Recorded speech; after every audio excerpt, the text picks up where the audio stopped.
উল্টে আছিস কিসের জন্য তুই? দাদু বলেছে যে উঠোনে ছাড়বে না, উঠোন ওমা ওকে কোলে নিয়ে বসাও, কারণ ঠান্ডা লেগেছে এমনি। বসাও বসাও,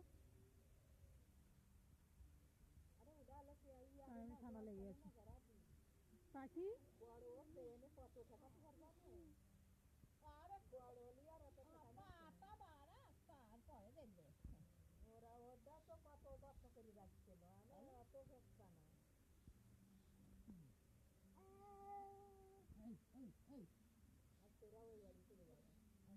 কান্না করছো কেন?